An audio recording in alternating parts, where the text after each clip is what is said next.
Hello there, YouTube. We are back with a special deck profile for you guys. We are joined by TJ. You could call him Kosuke Kitahara himself. Dude, I wish. That hairline, immaculate. Me? Damn. Those pecs, that jawline. The build, dude. Oh my god. Stop it. But we are here with TJ as he's gonna walk through his DexDorugora list. He has been looking forward to it and definitely has piloted very well. Definitely has beat me down in playtesting a whole lot with how good you've gotten. You've gotten crazy good with it. I mean, you've also beaten me though a good bit too. So I wouldn't. You're glazing. You're glazing me. I appreciate it though. It does feel nice. Yeah, no, and you definitely know the deck probably the best out of all of us, and it has been a popular one on the channel, so we're here to bring it for you guys. So hopefully you guys do enjoy it. You know, drop any questions for the man himself down in the comment section below. And also, if you like the content, you like what you're seeing, hit that like and subscribe button on top of that bell so you're notified as to when these videos go live. And check out the socials, which are linked down in the video description below. Has the Twitter, Instagram, Discord, all that good stuff. But I'll stop yapping over here. TJ, let's take it away. Yes, sir. All right. So, DexDorugora, probably the best black deck we've had for a while. I would say. I feel like we haven't had a good one, and honestly, I can't even remember the last time we had a good alpha black deck. Yeah, really, it honestly might be out. 'Cause I'm trying to think. 10, 11. I mean, I guess Black War Gray. Kinda, I guess.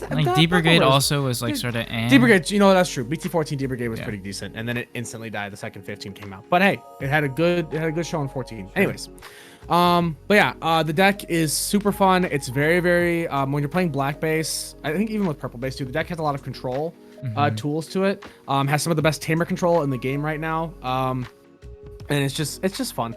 It's just fun to have Dorugora back. Anyways, so let's go ahead and jump into it.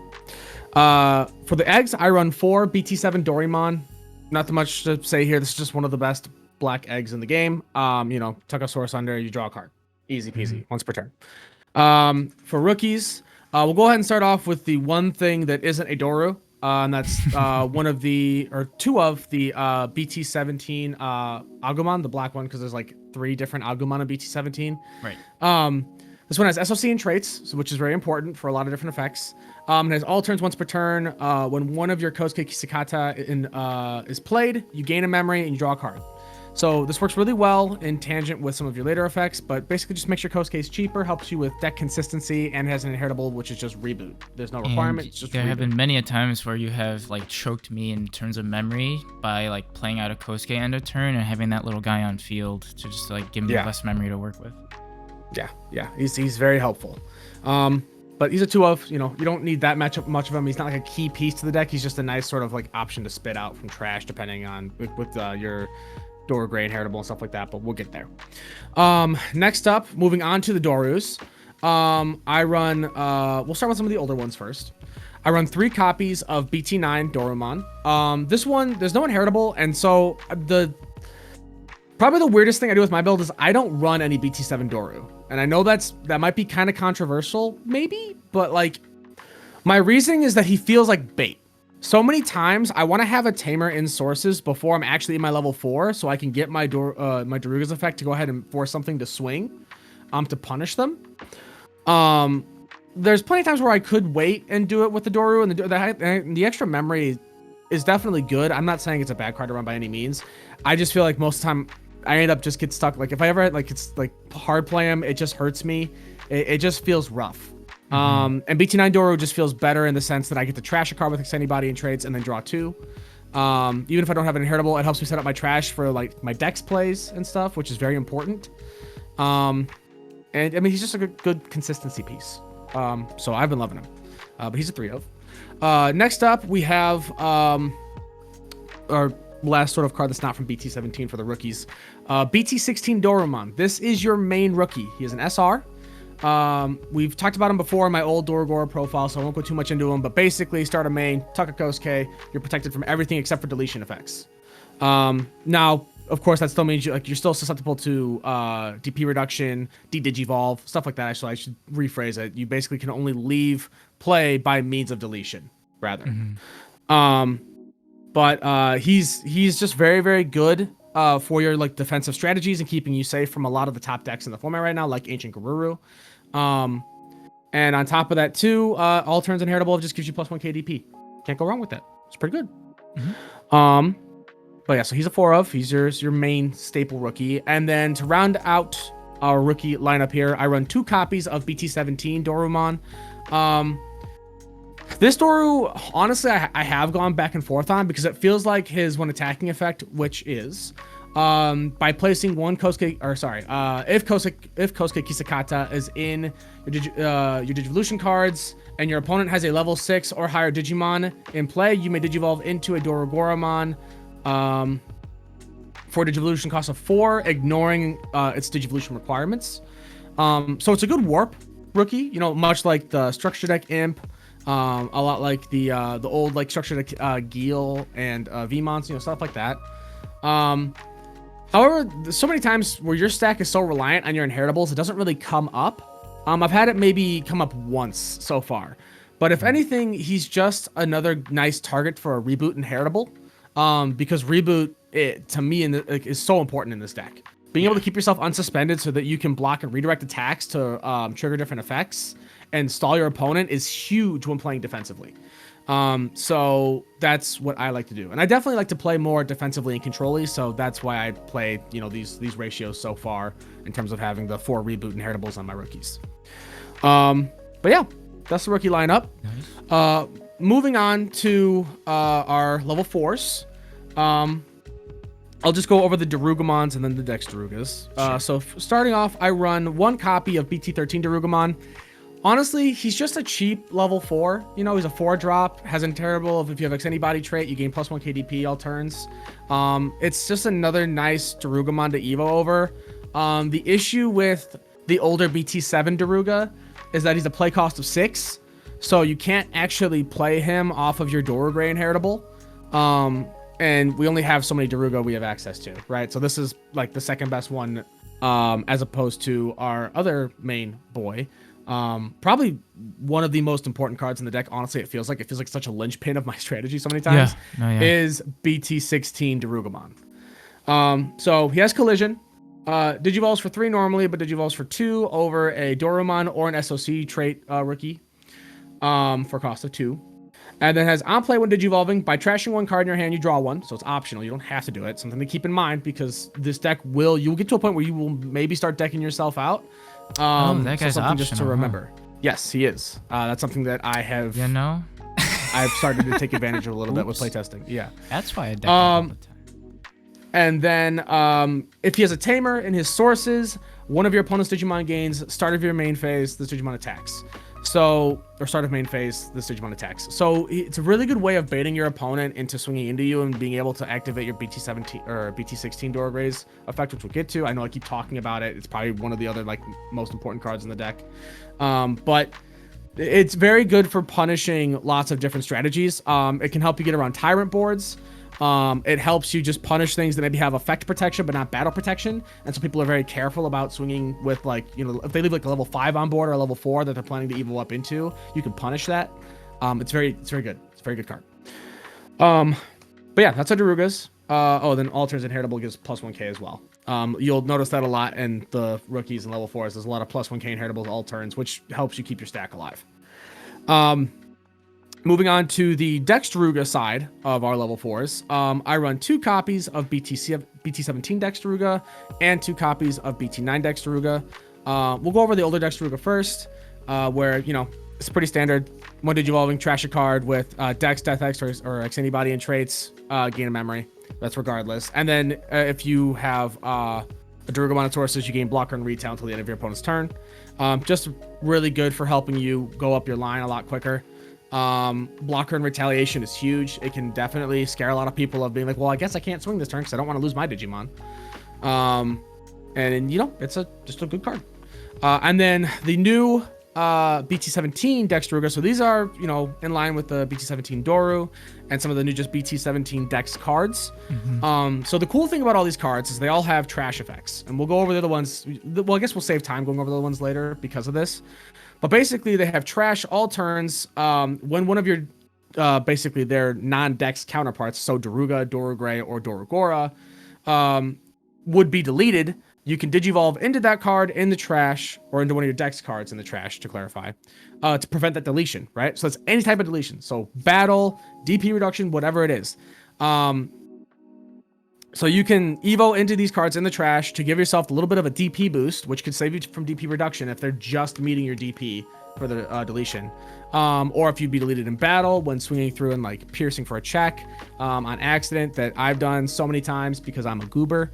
But it's a very, very good card. Very, very good cards. And then they have the added when digivolving effect for DexDorugo specifically. We'll go over the other ones later. Where you trash one card in your hand, you do that regardless. Then you draw one. If Dorugoramon is in your Digivolution cards, or if you digivolved from the trash, delete one of your opponent's Digimon with a play cost of 4 or less instead. So you trash a card regardless. The only thing that is the instead actually affects is the draw one. So you will not draw a card if you are going over a Dorugoramon. Instead, you will pop something with a play cost 4 or less, which is good. It helps you clear out, you know, Floodgate rookies. Helps you clear level 5 aces because they're pretty much all 4-drops. 4-drops except for like Myotis. That's the only one I think it's a 5. But yeah, so it's a very, very good card in that respect. And then also has the added inheritable of Reboot, which is very, very good. And yeah, that's a level 4 lineup. It's pretty much all she wrote there. Nice. So we run 9 level 4s, 11 rookies. You'll notice that I'm running, if you watched our video from the other day, you'll notice I'm running a lot of that new ratio split that seems to be the more standard, where it's the 11, 9, 7, and then my level 6s I'm having a bit more just because Daruga, you need them, but we'll get there. But anyways, so moving on to our level 5 lineup. I will start with the boy who is still locked in his cage. The BT-7 Dorugoramon. I know there's a lot of content about I don't know if that, not contempt, whatever. There's a lot of controversy about whether he should come off the ban list or not. I, for the mind, would like to see him come off the ban list. I think there's enough scary stuff in this game that it wouldn't be that different than what we're already playing into, but I can understand why people are terrified of him, because he's a scary card. He's very strong. Because he has one Digivolving. You may place one black card with fixed antibody trait from your hand at the bottom of this Digimon's Digivolution cards, and then you cannot be deleted by battle or DP reduced until the end of your opponent's turn. Yeah, it's just you're just immune to all those effects, right, by Digimon or opponent. It doesn't matter. So it's very, very good for keeping your stack on board, especially with so much DP reduction going on right now in the meta. It's huge into that, because I mean, Heaven's Judgment is just insane. Right. That card does so much. I think admittedly, I think it's a necessary evil, but I understand. Again, that card is crazy overtuned, and we probably could use some other decent options that, different conversation. So, moving on with that card, though, it also has the inheritable of your turn. While this Digimon has X antibody in its traits, it gains security attack +1. So, it's good for just consistent aggression as well, on top of offering protection. The card does still mesh pretty well into the deck, admittedly. I think that if he were to come off the restriction list, I probably would opt to run more of the BT-7 Dorugoramon, or I'd go back to running that Dorugoramon, just because when you slot it, you gain the memory of its inheritable right away. Mm-hmm. Some old alpha gimmicks and tricks with it, but it's a very, very good card. If I was gonna run more of that, I'd do that. Sure. And it's otherwise it's just stick to the one. So it's our cage boy. Moving on. We go to our BT-16 Dorugoramon. So this is probably the other big linchpin of your combo of climbing up. This guy allows you to do so much just stupid stuff. Honestly, it's probably the reason that Dorugora is as good as it is, because if it was not for this Dorugray, you lose so much. You lose free Evo into Dorugora. Right. You lose your inheritable. It lets you spit out Tamers and Digimon from trash. It's huge. So he has collision, first of all. Evos for 3 over a Dorugoramon in name, or an SOC trait for, yada yada. And then has all turns. This is the sort of the cool thing about it. So all turns, when an attack target is switched, any attack target, so redirect, block, doesn't matter, raid as well. This Digimon with an SOC trait Tamer card in its Digivolution cards may Digivolve into a Digimon card with the Beast Dragon, Undead, or SOC trait in the hand without paying the cost, specifically in the hand. So this basically lets you swing. If your opponent doesn't ace you, you can and pop your boy upon the swing. You can collision, force them to block if they're able to. They get to choose what they want to block with, and then you can just evo for free into Dorogora. You'll have the Tamer and sources, so you'll do something. We'll go over Dorogora's effects in a minute, but you'll pop some things on the board. You'll clear. You'll probably pierce with Kosuke, and you'll be able to chip some damage, unsuspend, and spit out a body with a play cost of 5 or less that has the X-Antibody or SLC trait because of its inheritable. Which, something to keep in mind, its inheritable is all turns. So all turns, when this Digimon deletes another Digimon, you may play one card with the X-Antibody or SLC trait and a play cost of 5 or less from your trash without paying the cost. This is why we don't run the BT-7 Daruga, because he's a 6-drop. But this lets you spit out your Tamers from trash, lets you spit out other, like, you know, low-end bodies from trash. And, you know, it doesn't matter how you delete them, right? If you delete them with Dorogora's when Digivolving effect, which we'll get to, that lets you spit it out. If you delete them by blocking them, you know, whatever, it doesn't matter. So he's a 4 of, great card, absolutely huge card. I even told you this the other night that I think that even if the BT-17 or BT-7 Dorogray came off the restricted list, I probably still wouldn't run it as more than a 2 of. I'd probably still lean into BT-16 Dorogray more, just because it plays so much more into what the deck's strategy is currently. And it gives you protection even from things that want to pop or bounce like the lowest level or the lowest DP on the board. Right. You know, because you can spit out those lower end bodies to kind of take that. Right. And like you said too, I mean, it just accelerates your game plan so much. Like that extra turn that you save by using its effect is just so good. So good. And then the free body too for extra aggression as well. If they don't clear it, like it basically just puts another body on board. It's like, hey, you need to answer this or I'm going to have more damage coming out at you next turn. Sure. But yeah, so that's it for there. And then moving on to round out our level 5 lineup, I run 2 copies of the BT-17 DexDorugoramon. So this is one of the new cards from the new set. He has the same trash effect where, as opposed to a Daruga, if a Dorogray would be deleted, you can evo into it for free. And then has when Digivolving, trash one card in your hand, same thing as DexDoruga from BT-17. Then draw one, same thing as well. However, his instead effect is if Dorogramon is in this Digimon's Digivolution cards or the Digivolve from the trash, delete one of your opponent's Digimon with a play cost of 6 or less instead. So basically, delete something with a little bit higher play cost than what the BT-17 DexDoruga does. It is unfortunately just like one play cost shy of being able to pop most ace cards. It still pops some, right? It still pops the like Wargray and Melga ace from the structure decks that were 6-drops, I believe. But I don't think we've had any other 6-drop ace cards. I don't believe since so. Then.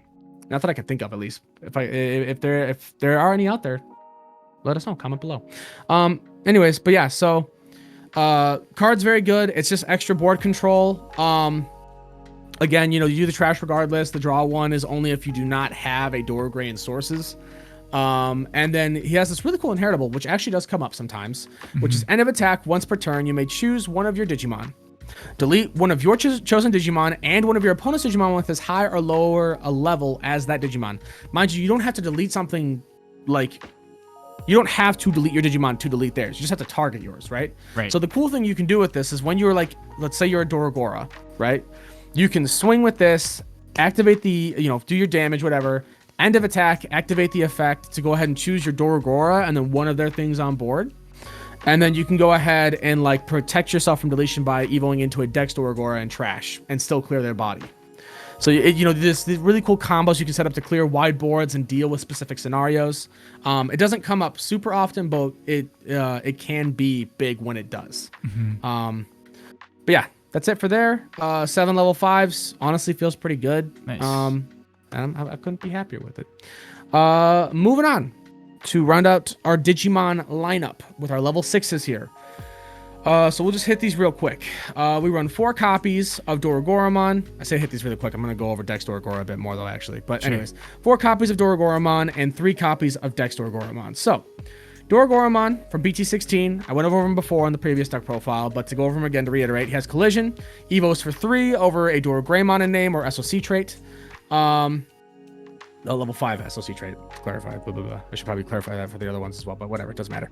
All right. Has one Digivolving. If a Tamer card with the SOC trait is in this Digimon's Digivolution cards, delete one of your opponent's unsuspended Digimon or Tamers. So he just is a Tamer pop. It's huge. You basically put your opponent in a position where they need to be mindful of whether the Tamer is suspended or unsuspended, and you can kind of control that with them. And then also it just gives you more Digimon control as well. Like this deck has so much board control, it goes crazy. It's awesome. And then has the nifty effect also is all turns once per turn when another Digimon is deleted, you may unsuspend this Digimon. So keep in mind it's a Yume, right? It doesn't get wasted the second something's deleted. You choose when you want to unsuspend with it.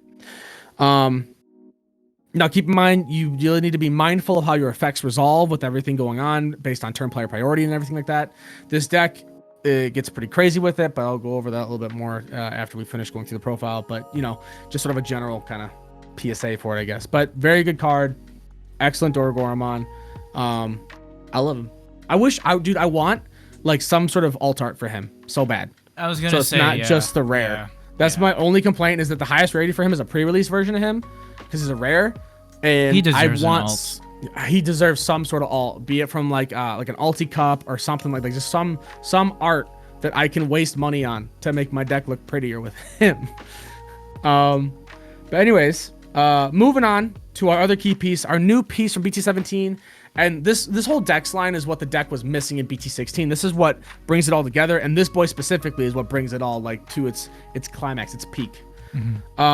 Is our new BT-17 DexDorugoramon. This card is gorgeous. It's beautiful. The alt art done by Spare Ribs is amazing. Full kaiju mode. Destroyer on display. I love it. So it has the same trash effect all turns when one of your Dorugoramon would be deleted. Evo into it without paying the cost. Prevent the deletion. Has the awesome effect of when Digivolving, Digivolve 3, one of your opponent's Digimon. Then, if Dorugoramon is in this Digimon's Digivolution cards or this Digimon, or this Digivolve from the trash, delete all of your opponent's Digimon with the lowest level. It's huge. It can clear so much off of a board, especially when paired with Dorugoramon.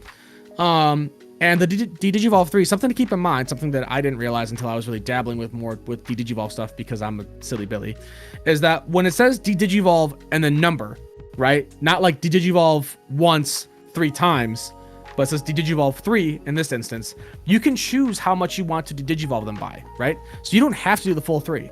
And in one of the recent videos from the other day, I Digivolved, I think it was Mitchell's stack down to a 5. So I could clear all the lowest levels, so I clear all the 5s because he had another level 5 on board that I couldn't Digivolve, so I just went ahead and I basically set it up where I could play into that strategy. So just something to keep in mind because that can really change the game for you. Because you don't have to go all the way down if it would end up being worse for you. You can choose where you want to land on that Digivolve to go ahead and pop as much as you'd like, or as much as you can, to be more mindful of it. And then also has the awesome effect, the same thing that Dorugoramon has, which is all turns once per turn when another Digimon is deleted, you may unsuspend this Digimon. Again, it's a Yume, so you don't have to resolve it. The effect is super, super good. Lets you maintain your aggression as well. And he's just so cool. I'm just so glad we have a good Dorugora and DexDorugora. Like I've loved Dorugora for forever. The deck, the Dorugoramon back in BT7 wasn't very good, so it's cool to finally have these pieces that are good. And BT9's DexDorugora wasn't very good either. So it's good to have all these pieces here that makes the deck finally like something cohesive and awesome, and I love Seekers for it. But yeah, so that's the Digimon lineup there. That's done. Moving on, we'll go ahead and do the options and the Tamers real quick. So for the options, I run 1 copy of Dorudin. I still feel like it should be called Dorujin. I like that better, but it is what it is. Translations, right? Where basically it's just a good, security bomb usually, or it's kind of like a good card like into like things that have Digimon effect protection. Where it's just main, if you have a Digimon with Dorugoramon in its name, delete one of your opponent's Digimon or Tamers with a play cost of 4 or less. Then delete all of your opponent's Digimon with the lowest play cost. So it's very, very good, like in a Nume, for example, clearing out all their like rookies and Numemon because they're all 3 drops. Can be more Tamer control, if anything. Also with ace cards in the meta, it often does not actually cost 6. Ends up costing like 3 or 2 sometimes, which is really, really nice. It's just a good card. It's a good card. Good card. And then out of security, it activates its main effect. So that's nice too. Run 2 copies of Final Zubagon Punch. Older card. It's just good. right? If you hit that 16k DP threshold, getting blocker, reboot, and secure attack +1, which you very easily do with your inheritables in this deck. As Dorugoramon, you can very easily hit the 16k that you needed to gain those effects. Being a 2-drop makes it very, very like efficient memory-wise. And just helps you with your aggression, helps you with your defense, so you don't have to keep your Kosuke's and sources. It's a very, very good card. Well, and also the DP boost lasts for the remainder of like your opponent's turn too, right? So that can also help you get over like sneaky like DP reduction stuff and all that as well, which is always nice. Yeah, absolutely. It's very, very helpful. It can help you get around all that stuff. And keep in mind too, as long as you hit the 16k threshold, when you initially played the card, you gain all the keywords, right? So even if you get DP reduced down past that or anything like that, you don't lose the keywords. You still keep them for the turn. Right. So just something to keep in mind. Then we run 4 defense trainings. Enough said. Consistency, cost reduction, good stuff. And then we run 1 copy of X Antibody Protoform. So this was a Death X for a while. And there is still like reason to maybe run a Death X or a Ruin mode. Both can Evo for both your level 6s just fine, or you can hard drop Death X whenever, obviously. But oftentimes I found that I have enough control with my level 6s that I don't really need that. Ruin mode would maybe still be good, but Protoform has helped me in a couple of like linchpin scenarios where I can go ahead and like Evo for a bit cheaper. I can even just add it to sources for free if I want to Evo into one of my DexDorugas over a Daruga. If I just want to be able to like maybe grab a source back if the stack's going to get cleared and I have a feeling it's going to get cleared, and then be able to recover something, you know, kind of give myself a little bit more longevity in the game. Sure. But so far 1 has been fine, and it I haven't needed more. I feel like if I had more, it wouldn't come as much because it just feels like a worse training most of the time otherwise. That's our options. That rounds up everything there. I don't think I need to go over what Protoform does. I think people know what Protoform does at this point. Card's been a staple enough in the meta. And then moving on to Tamers, we run 4 Kosuke Kisakata, 2 AG Nagasumi, and 2 Cool Boy. So we'll just hit the AG and Cool Boy real quick first. AG, just BT-14, start of main phase, opponent has Digimon, gain a memory, can mind link to something that has Dark Animal or SOC trait. Almost everything has SOC trait in this deck, save for your BT-7 Dorugray and BT-9 DexDorugas, and then BT-9 Dorus. Everything else is SOC, so, or I guess the BT-13 Daruga as well. Majority of the deck is SOC, so you don't have to worry about it very often. You can play around it very easily. Gives you Alliance and Blocker Inheritable, which is huge, especially because you can spit out bodies for free with your BT-17 Dorugray. So it gives you that ability to just push more aggression, have a little bit extra memory on your turn. Great card. Cool Boy. He's Cool Boy. Yeah. Reveal 3. Grab an X Antibody trait Digimon. Grab X Antibody trait option card. Can grab Doruden, by the way, because it has X Antibody and traits. And then, you know, whenever you Evo into the same level, gain a memory, draw 1. It's just good consistency for the deck. Good at helping you keep your turn, all that good stuff. And then moving on to our key piece, the most important tamer in the deck, Kosuke Kisakata. So for black base, this is the guy that does everything for you, right? He's the one that turns on your piercing and your blocker inheritables, which lets you, do all of makes sense with all your collision plays. It lets you maintain damage while you control board. He's a memory setter, which is very important. Something to keep in mind, he goes into anything with X Antibody and traits as well. So he can go into your DexDorugas, he can go into your Dorugrays, your Dorus, your Darugas, all those things from older sets. He can slot himself into. He's just a good card. And he's also very hot. Yep. Same brain cell. He's great. Yep. Well, one day I dream I could look like him, or at least have the same build. That'd be a great goal. But yeah, I think that rounds out the deck. I've been pretty happy with it, and I've been loving it so far. I'm still working through it, but at the moment, this build has felt very solid for me. I feel confident putting a video out for you guys with this, showcasing all of this, and hopefully you guys enjoy it or get some inspiration from it as well. Yeah, thank you for hopping on and doing this. Just a quick point out that, obviously if you haven't been, if you can't tell by now, this is the black base, right? There is a purple based variant floating around as well. I personally am leaning towards the purple just because I think for me, that's just easier for the way I play and the way I think through things. Both are very, very strong. A lot of folks lean towards purple more so for the aggression, and Alliance does give you a lot of DP boost to kind of swing over bigger things as well, adding to some aspect of control. Yeah, but you also get consistency with evoing from trash using the new BT-17 Baumon. Right. So, you know, there is, you know, some, you know, different variations to it, but I mean, this particular build has definitely popped me plenty of times. It's definitely still very, very strong, you know, and I still think it's definitely worth considering, you know, moving forward into a meta that we may be seeing in the future with Ukko's gone and Dex slowed down now. You know, I think DexDorugora is going to be right up there with, you know, our top contenders.